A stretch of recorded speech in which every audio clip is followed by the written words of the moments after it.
ghosts and the paranormal. Whoo! So I will tell you my very best stories that I have experienced with ghosts or the paranormal. And of course, you're invited to write in the chat if you have any stories to tell yourself. I'm very curious about hearing your stories, and from time to time I will look into the chat and read what you have written there. And so this is covering quite a lot of my life, because I want to introduce you to not only the paranormal stories that I have experienced, but also to a few of the rules of how you can deal with the whole thing. Sometimes I don't know a word, then I have to look it up. So I'm saying sorry in advance, because English is not my first language. So my actual language is German. So sometimes I don't know the exact words to describe something, then I have to look it up. But it's going to be fine. In the end, you will hopefully understand me. So now let me get into the chat and say hello to you guys. 1 second, please. So here's my video. And then I will write a quick hello.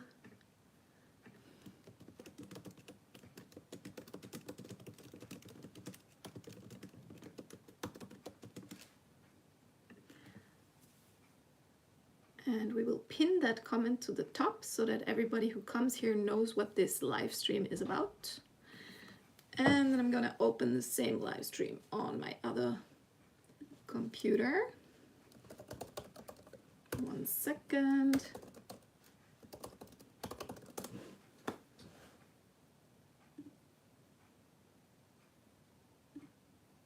Okay. 1 more second and then we can start.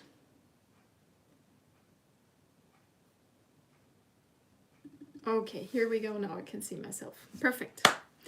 So, the first ghost story I wanted to talk about is actually how my childhood was, because in my some people in their childhood they experience ghosts in their room, and these are the kinds of people, when they see a lot of ghosts in their childhood, they obviously have a gift of mediumship. Okay, when I was little, I cannot remember seeing any ghosts, but I can remember that when I was little, I didn't want to stay in the dark. I didn't want to be alone in the room. So even so far that my parents said, your first words when you were little were, wait, wait, alone. And you said that each time we tried to bring you to bed, you said, wait, wait, alone. So maybe I saw something, I don't know. Yeah. But I don't consider myself a medium. So somebody who professionally talks to people who have gone to the other side, because I have never had these typical childhood experiences. Okay, so when somebody really has that gift of mediumship, they see and hear the ghosts even when they are children, and it happens every other night or each and every night. Yeah. So for me, it wasn't like that, or I cannot remember it. This is another option, but definitely I do not see myself as somebody who is destined to do that as a job or on a professional level. What I'm good at is reading cards. So when it comes down to all of the different methods that you have to do divination, then yes, with the tarot cards I'm quite talented, but this is not the same as mediumship. When you do tarot cards, you do not talk to people who have gone to the other side. Normally, at least. Some people do. I have seen some readers online who specifically contact some kind of person that lives in another realm, or even an angel or things like that. But I personally don't do that, because I don't feel that somebody else is responsible for me than my own higher self. So Dan says hi. Hi, Dan. So when I do tarot cards, I read by contacting my own higher self. So basically when I ask the cards, I ask my higher self. I don't ask any other entities. I don't ask no ghosts. I don't ask no angels. That just doesn't happen for me. So that's the kind of way I work. But when I was a beginner in the whole field, I didn't really know much about it. I just tried to focus on how other people do it and then find my own way. So I think the lighting is not perfect, so maybe like this. Wait. Is that better? It's not really better, huh? Okay, anyways, we'll try. So, where was I? Yeah, with mediumship and the tarot cards. And there are different kinds of... Hi, Maria! So there are different kinds of qualities that you can have. Maybe you have one of those. You can be clairvoyant, clairaudient, clairsentient, clairolfactant, or clairgustant. So what are these things? These are all your 5 senses. So when you can smell certain things, like for example, you enter a room and you smell the perfume of your deceased grandma, then you are somebody who perceives over the nose that there is maybe somebody present from the other realm, and that would be called clairolfactant, because olfactory sense is your sense of smell. Then also you could be clairgustant, which means that when you put something on your tongue, you can actually taste something certain. Like, for example, let's say there is nothing on your tongue. You have an empty mouth, you go into a room and suddenly you taste something like a nicotine pouch on your tongue. And you go like, that's weird. I've never taken one of these nicotine pouches in my mouth. Why do I suddenly taste that? And that could be because you have that special sense, that gift of being clairgustant. So maybe a ghost is present who has during his life always taken these nicotine pouches in his mouth. And maybe you have that talent to actually taste that because this person is present in the spirit realm. Then also, of course, there is clairsentient, that you enter a room and you suddenly feel that there is a presence. Most people have that, right? I don't know anyone who hasn't felt that before, that they're coming into a room and they feel like, it's weird, I feel watched, or I feel as if there's somebody else here, even though I know I'm alone. So this kind of feeling, that's typical clairsentience. And also, there is the clairaudience, so when you hear them speak. So a lot of people who are mediums, professional mediums, they hear these people who have gone to the other side talking to them. And some other people are clairvoyant, so they get pictures in their inner mind's eye.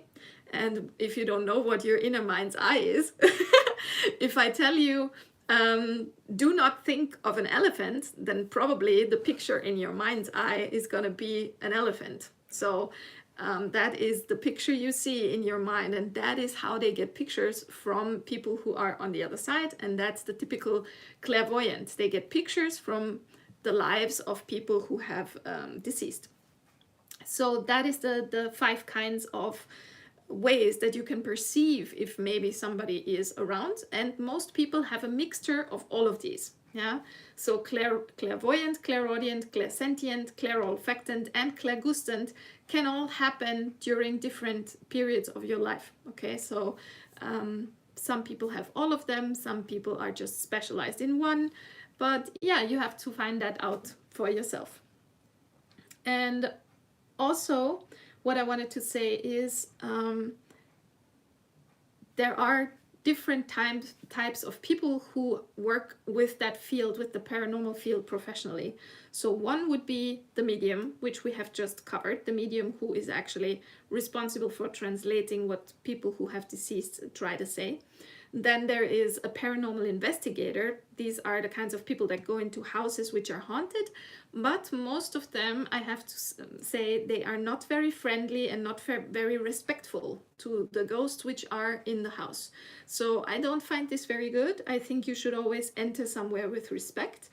And also, I often think that these paranormal investigators, they don't really respect the entire thing. They actually make fun of it. And I don't think that is very good because it causes a lot of disruption in the energy field. So the next type is the exorcist. An exorcist is someone who has actually got an education from the church.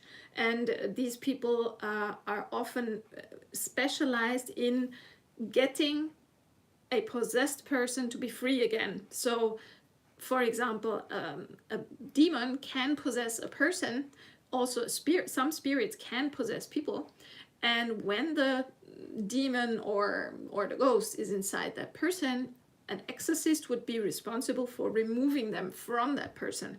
So I'm sure you have all seen different movies about this topic, so I don't think I have to go into that much further. But also, this is a very, very dangerous kind of work, because there you always have to protect yourself in a certain way. That's not something that everybody can do. So all of these kinds of things, whether that's mediumship or being a paranormal investigator or being an exorcist or whatever, it all carries a huge risk. It carries the risk that something latches onto you and comes home with you. So you always have to take the right precautions. You have to protect yourself, all of these things. So this is nothing for a layman who has never done that before. That's just not very smart to do. And that's why I also don't think it's very smart to sell Ouija boards in children's shops. That's just not a toy. It's actually really, really dangerous to use one.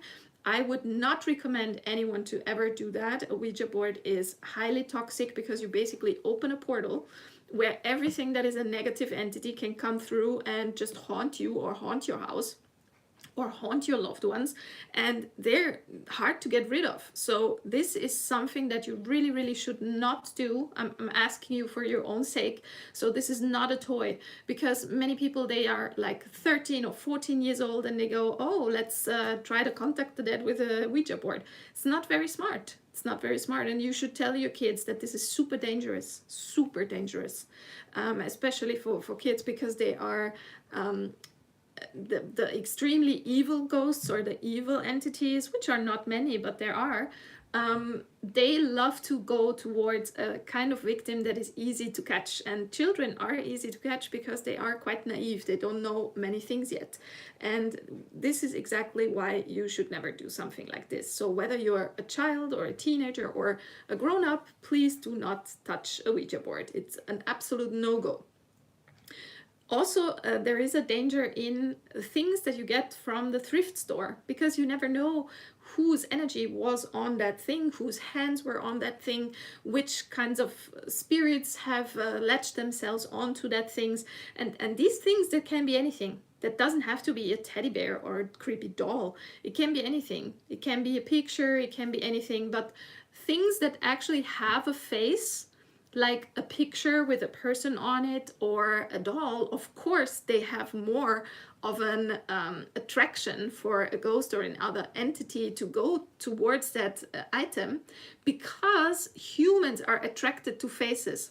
So a human being which is still alive would rather take a doll than any inanimate object. Okay, like a bottle or whatever. And ghosts, and especially demons, know that, which is why they often possess any kind of item that has a face, especially if it's a very cute face, like a doll or a puppy, you know, like or a baby cat or whatever. So these kinds of things, they love to go in there because they think, oh, with this I can easier catch the humans. And that is a little bit like a fisherman would go and put the right little, how do you call that? That thing that you put at the end of the line so that the fish bites. You know what I mean?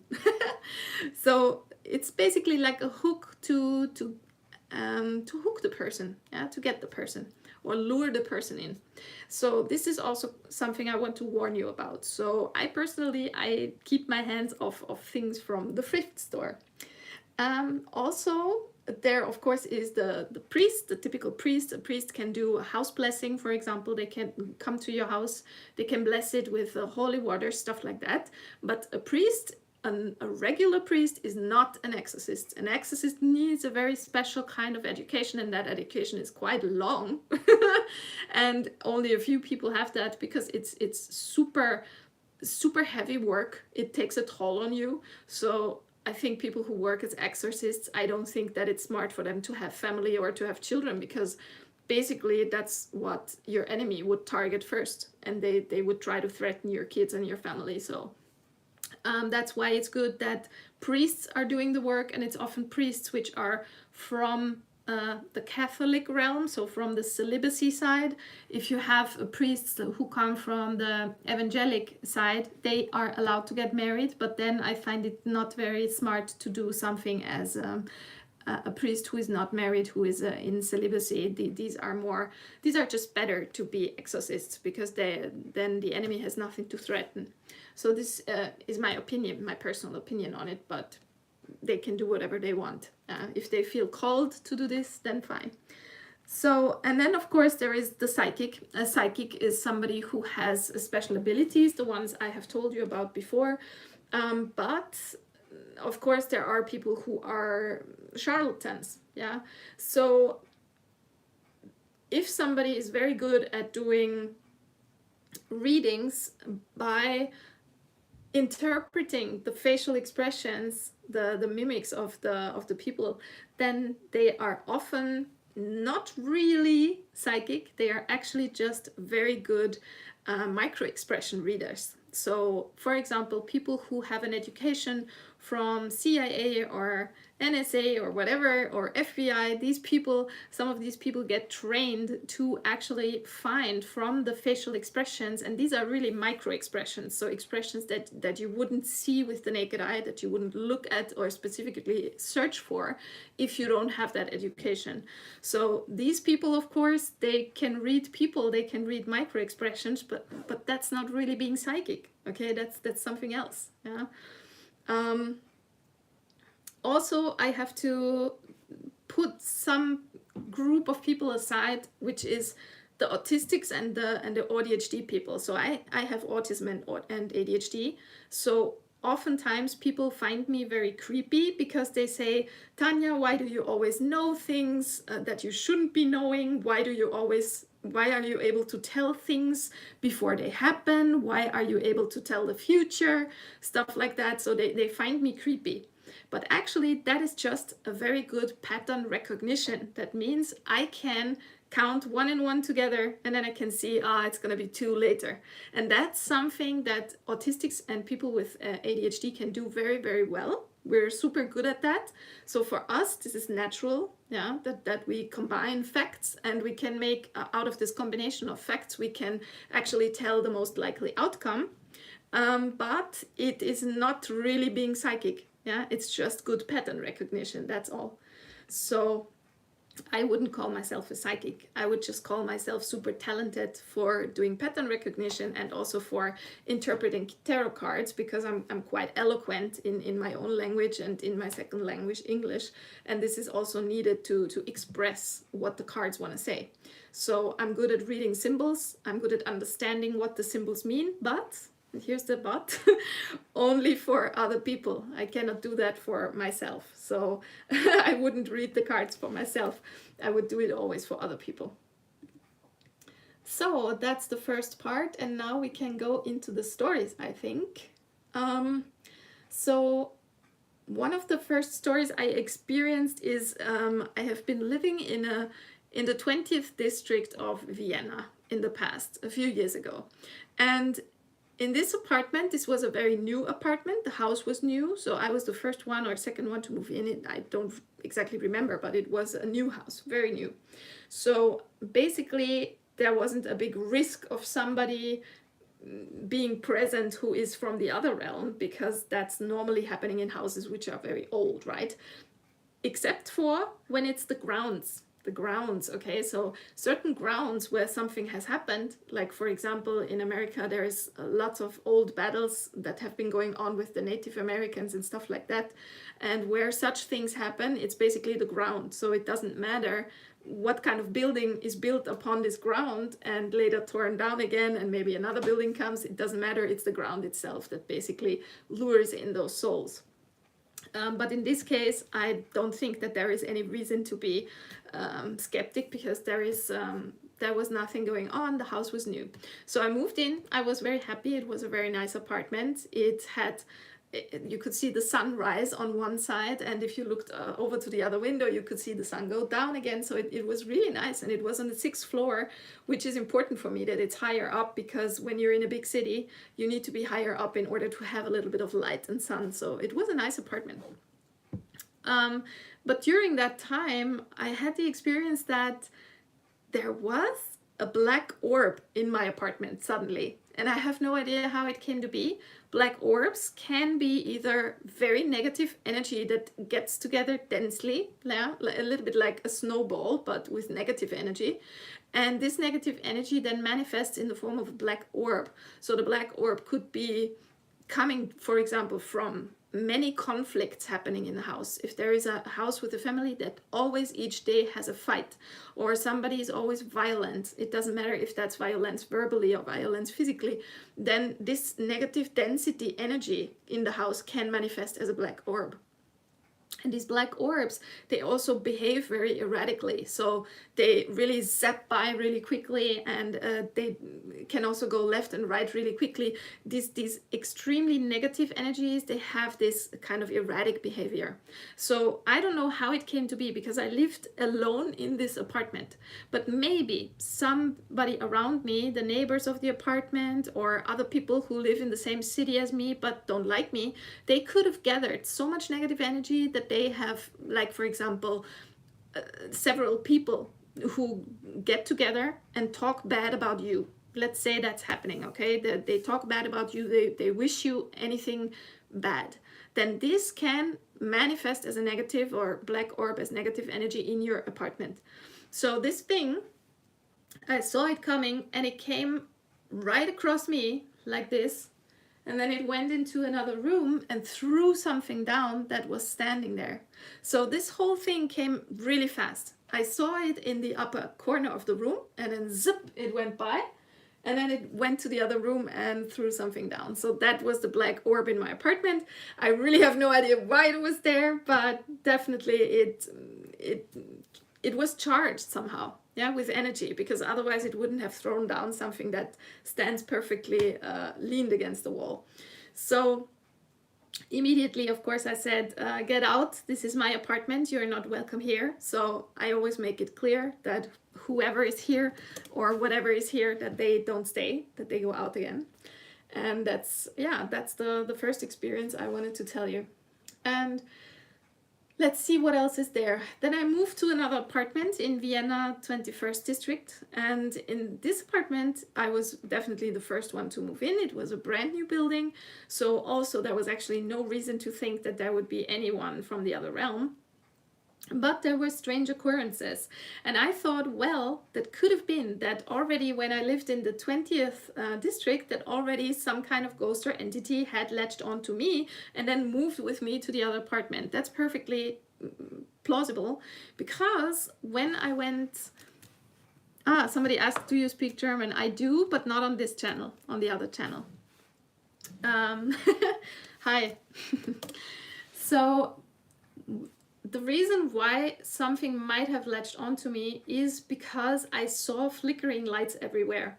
I went to a Chinese restaurant, the light above me began to flicker. Or I went to an office building to talk to somebody because I had an appointment, a light was flickering. Or I went to the doctor, and while I'm going up to the doctor with the elevator, light in the elevator was flickering. So I saw, wherever I went, I saw lights flickering, and I thought, that's quite weird that it happens so often and almost each day and at different places. So I thought maybe something is following me. And then at home, there was one lamp, just one, which was always flickering, always. It just started. You know, it was standing next to my bed, and I was falling asleep or being in bed reading something, and suddenly it started to flicker. And at first it always scared me a little, but then I was like, oh, it's you again. I just said, it's you again, because I never felt really threatened or something by that flickering lamp. I just thought maybe it's just somebody who is from my family who is deceased, maybe some aunt or a grandma or whoever, but I actually didn't know. And I asked a friend, I called a friend and said, do you have an idea who that is or what that is? And she said, no, I don't have a feeling that this is somebody from your family. This is somebody who just latched onto you because they feel something around you, which is a similar feeling they had when they were still alive. So maybe you are sad and they felt sad during when they were alive. And so they latched onto you and said, wow, here I can feel alive again. Yeah, with this person, because this person is sharing the same emotion. Oh, somebody crying in the chat. Don't cry, don't cry. It's fine. So this entity, as I said, was never threatening to me. I was never fearful. I was just maybe scared a little at the beginning because when it started flickering my lamp, I was always like, whoop, somebody disturbing you while you're reading, and then you go, okay, just do your thing, do whatever you want with the lamp, because I didn't understand what it tried to tell me or why it was there. And also, every time I was working on my desk in that apartment, I felt like as if somebody would touch my hair here, you know, like pull it up a little.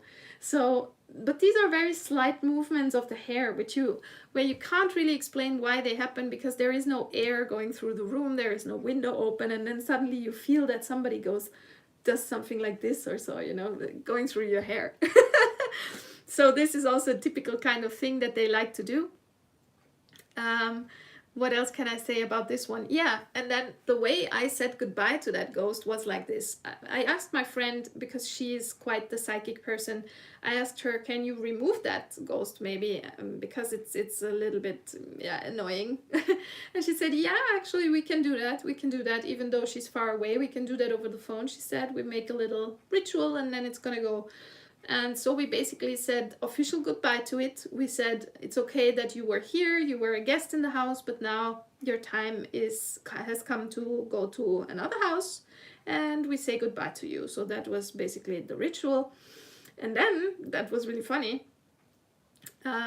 he was not in my house anymore, but he went directly over to the house in front of me. So when I looked out of my balcony, I saw, it's basically a square patio, okay? And the house on the opposite side then had a window where the lights were going flickering, just like they did in my apartment before. So I thought, oh, the ghost just moved from my apartment to that one over there. And so I said, there you are now, bye. Have a nice time there. So maybe the ghost still lives there, I don't know, but yeah, so basically it moved out from my place. And this ghost was also responsible for doing something weird while I was in the shower. I don't know if that comes from the ghost or not, but I'm just gonna tell you anyways. I was under the shower, and normally the switch for both the lights and also the air conditioning in the shower room are outside. So they are outside in front of the door. So I went into the room where the shower is. I closed the door behind me. So normally only a person that stands outside the door could turn on and off that switch of both the light and the air conditioning in the shower, the bathroom. And so I was under the shower, and suddenly that air conditioning turned itself on, and that shouldn't happen. Normally it only goes on when somebody hits the switch, but the switch was outside, so I was like, what is that? It's not supposed to happen.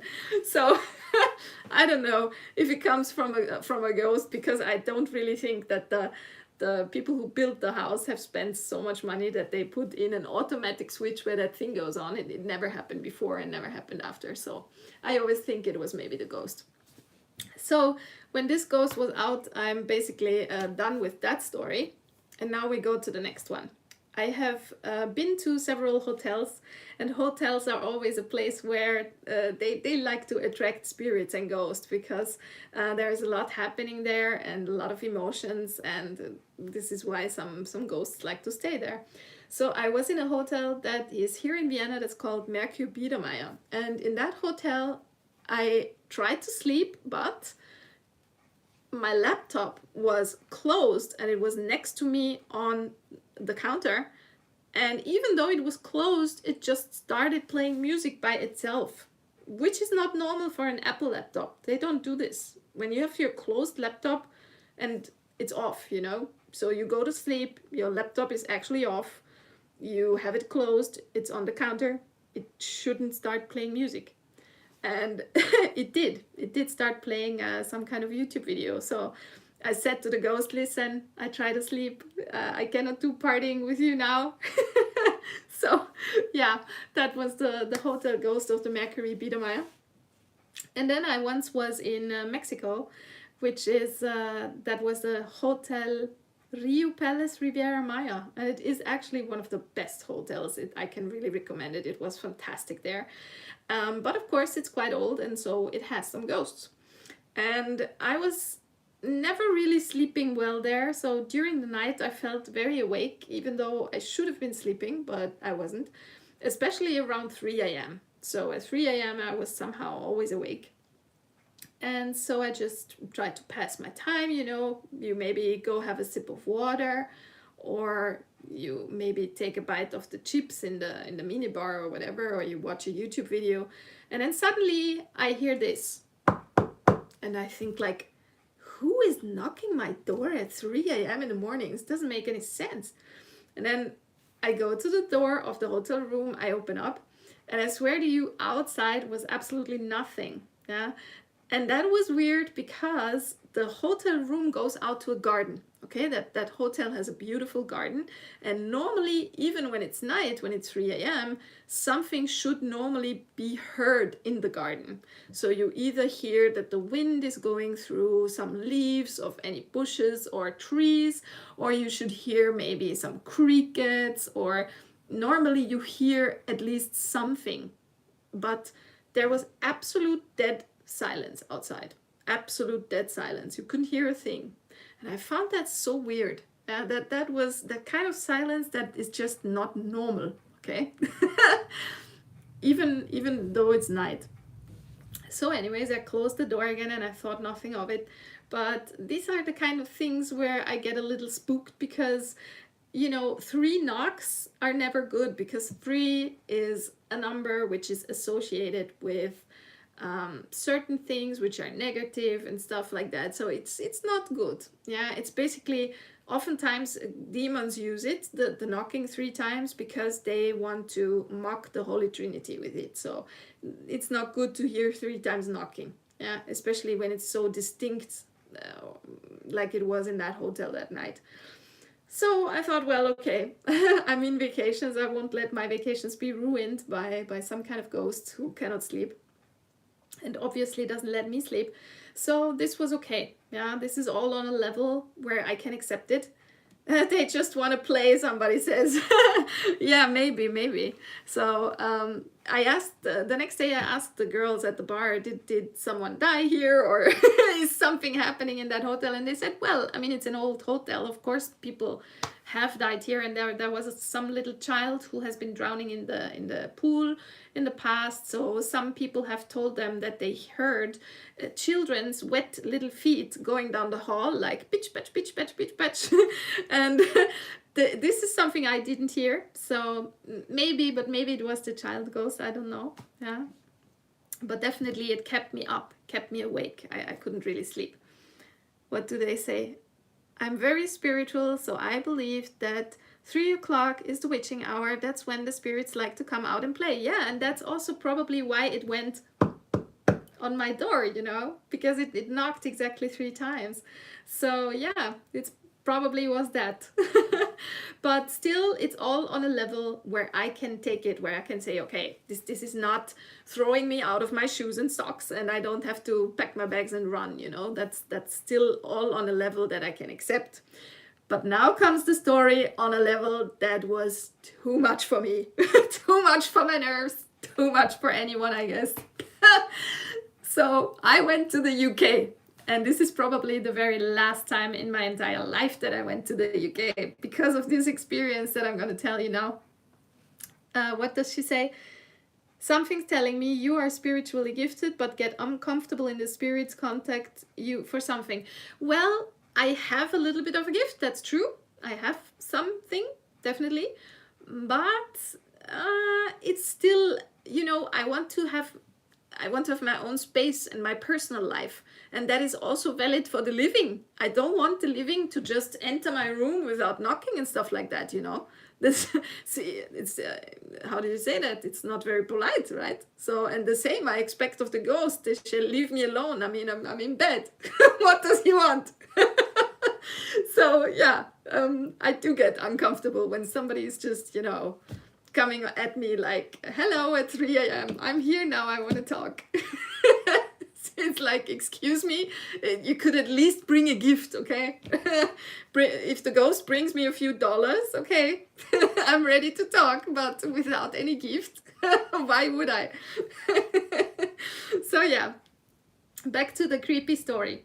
So I went to the UK, and I was in a city in the UK where ley lines are crossing, and I think you know what ley lines are. So it's energy fields. It's basically like the medians that go through your body, the nerves, okay? And when two nerves are crossing, or even when two electrical cables are crossing, there can be something like a charge, okay? Electrical charge, like bzzzt.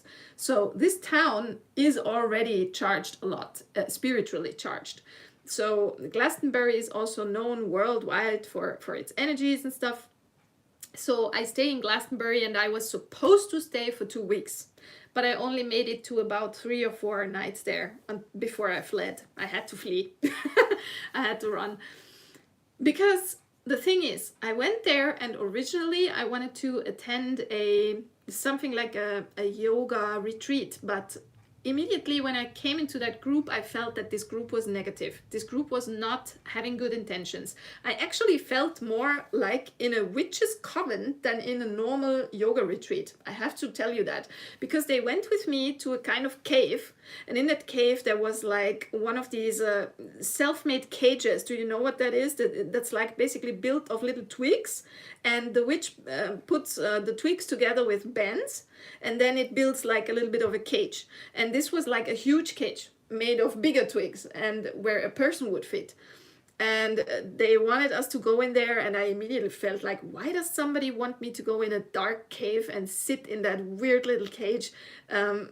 It just doesn't make sense, and it also has nothing to do with yoga. So what is this? Yeah, I found it very, very strange. So this group was absolutely spooky, and I didn't like them. So immediately I felt like they were in on something, and I was the only one excluded.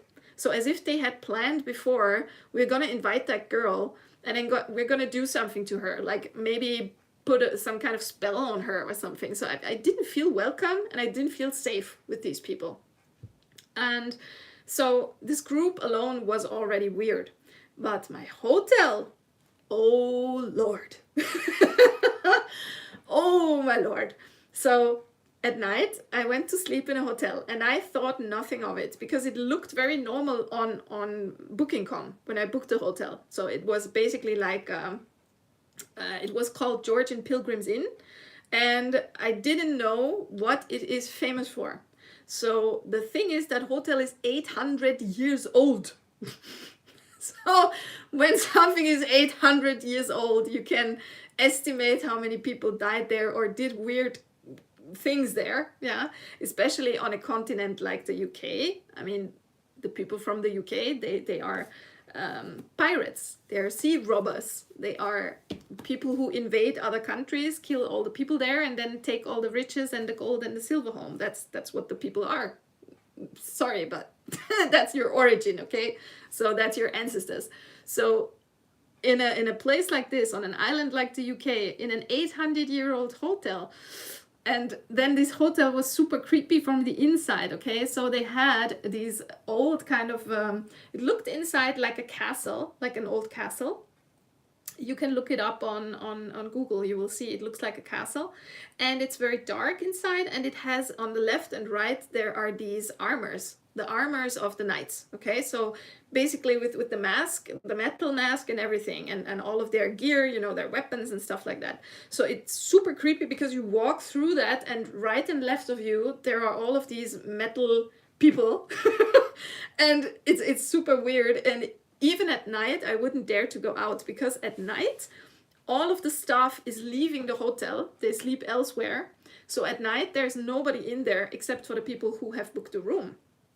And I don't know how many people were with me in that hotel, in these nights that I was there, but definitely I wouldn't have dared to step out of my room at night, not even 1 centimeter. So, but I didn't make it out of my room because I didn't even make it out of my bed during the nights because the nights were so heavy. So in the first night, it was quite okay, as far as I remember. I mean, it's way back. I think it was 2017, 18, something like that. But in the first night it still was okay. It was just creepy because my room was called the nun's cell, and when something is called the nun's cell, then it sounds like somebody put a nun in there and closed with a key and then threw the key away, you know. That's what it sounded like. So I didn't feel good in that room because it was very tiny and, you know, like a cell. Yeah, that's why it's called a nun's cell. And in there at midnight, I left a little lamp on my bedstand. I left a little lamp on because I don't like the dark. Okay, so I left the lamp on, tried to fall asleep, but exactly at midnight, bang, it exploded. The light bulb just exploded. So it was dark, and the little tiny wire in the light bulb is torn, so you cannot turn the light on again with this lamp. Okay, so the next morning I go to the person at the front desk and I say, can you please give me a new light bulb because this one broke last night at midnight. And she gave me a new one, so I put that new light bulb, and the next night I lay down to sleep. I turn the light on, I leave the light on, and I fall asleep, and at midnight, exactly midnight, bang, again, lamp is out. And I thought, okay, this is not funny now. I mean, how often shall I change the light bulb? So again, I had to sleep in the dark, which I don't like. And it got more creepy the next night. I felt more like having goosebumps and stuff. So the next morning I go again to the lady at the front desk. I say, I need a new light. So she gives me a new one. I put it in. I try to fall asleep at night. And guess what happened at 12 o'clock at night? Bang, lights out.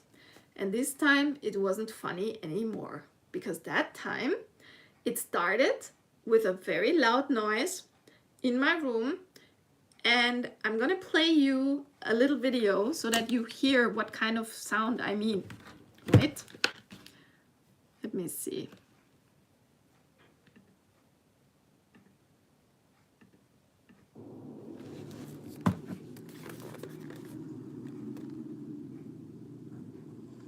Do you hear this?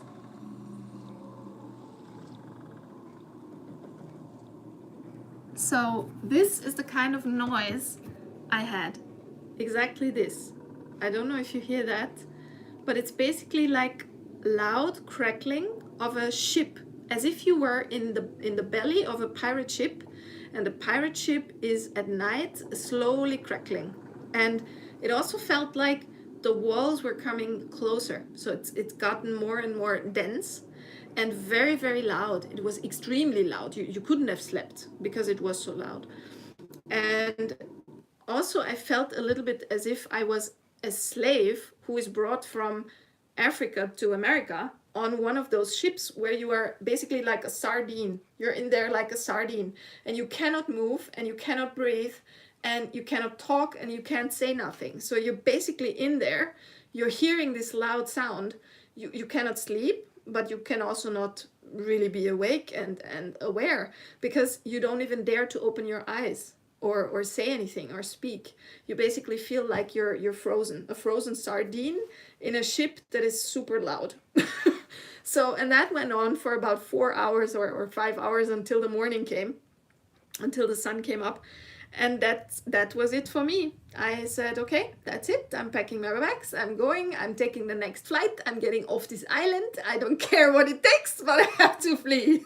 So basically, that was it for me. So I packed my bags. I said, I'm sorry, I have to leave, to the nice lady at the counter, front desk, and I left towards the airport and took the next flight off the island because this was way too creepy for me. So the entire town of Glastonbury is creepy. Let's face it, because the tower alone, the tower on that hill has been a place where witches have been burned or people have been hanged or whatever.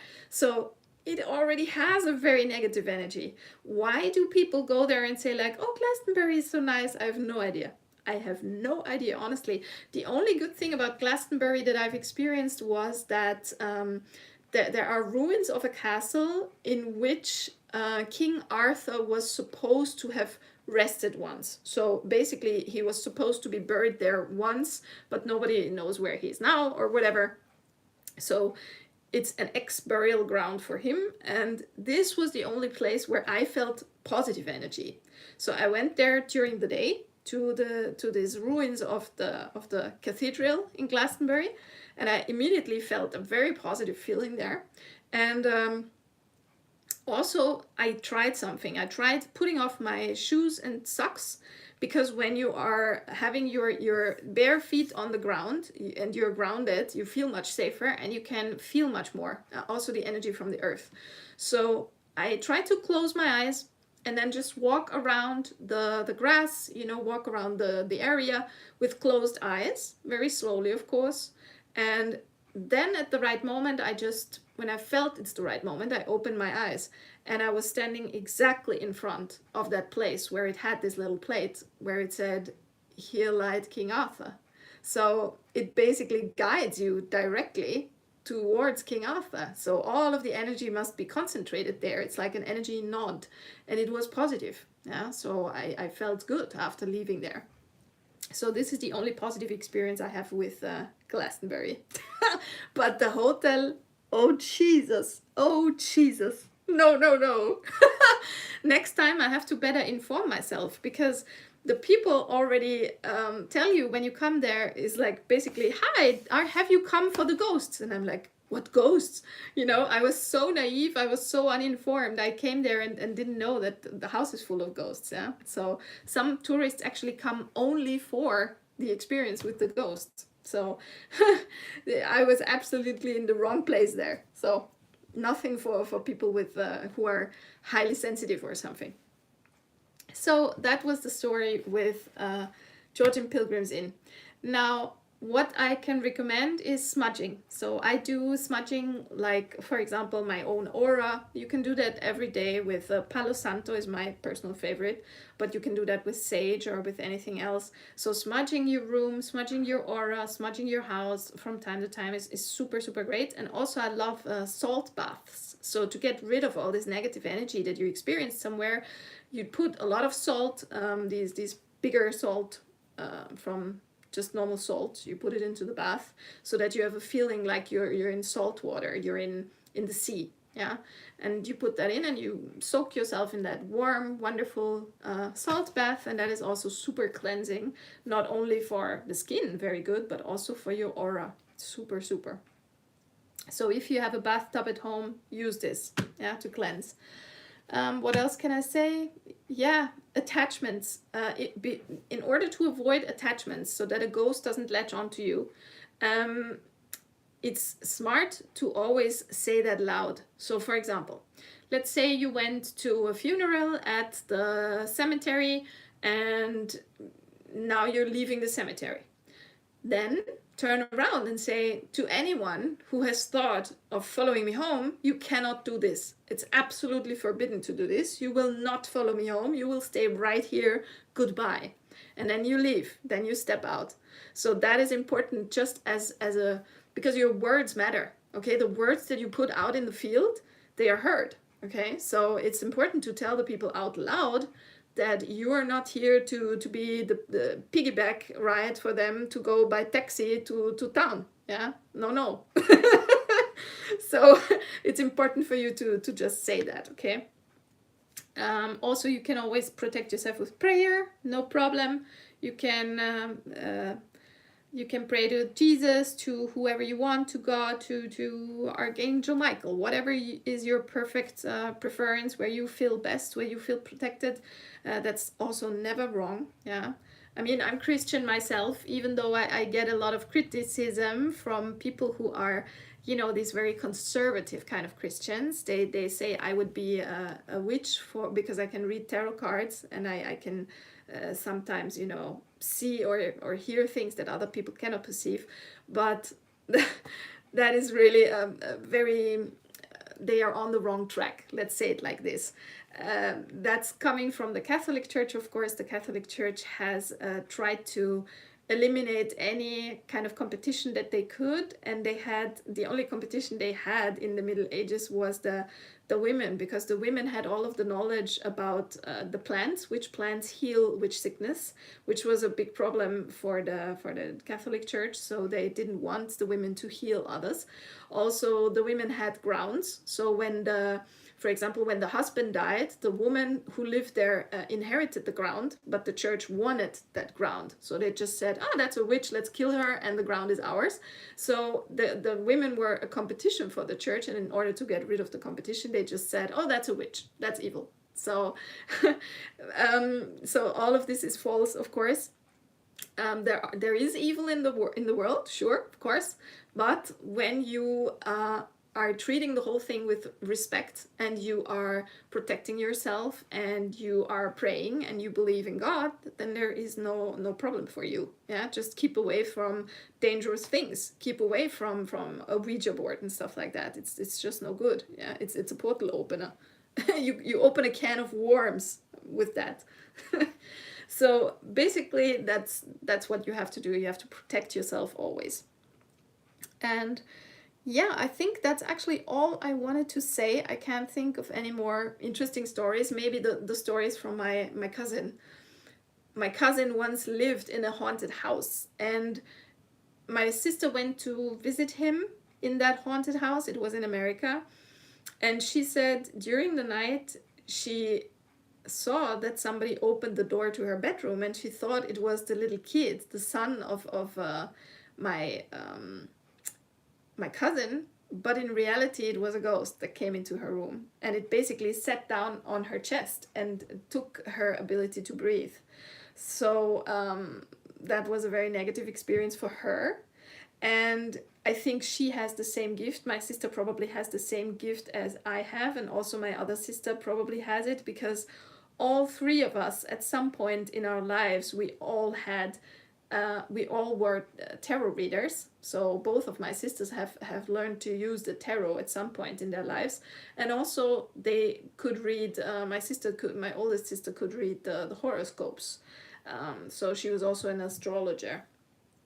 And this is also something that I have encountered, and I have read about, and all of this stuff. You get into numerology and all of that, and then you see the parallels where it all crosses and overlays, and you understand the whole thing. Yeah, so we, all three girls, even though we have been growing up very differently, because we're super different, we are different generations, there are many years between her birth and my birth, sister's birth, etc. So even though we have been growing up in different places, very different places, far many hundred kilometers from each other, but still this is one thing that we all have in common, the horoscope and the tarot and stuff like that. So I think maybe it's a talent that came from the ancestors, but sadly our ancestors have also been suffocated and have suffered for speaking what they can see and hear and stuff like that. So yeah, but I still don't see it as a calling. I don't see it as, as if I had the calling to be a professional something, professional mind reader or professional medium or something. Not at all. I don't see myself that way at all. So I do not contact any people from the other side. But they seem to contact me sometimes. So yeah, that's actually the whole story. I think I have not left anything out. And yeah, I hope that you have a beautiful day ahead or evening ahead, wherever you are on the beautiful earth plane. And yeah, protect yourself with prayer. Stay grounded, stay with yourself. Don't take the whole thing too seriously. Okay, it's not such a big deal. It's funny and it's interesting, but it's not a big deal. Okay, so I see you, and bye bye.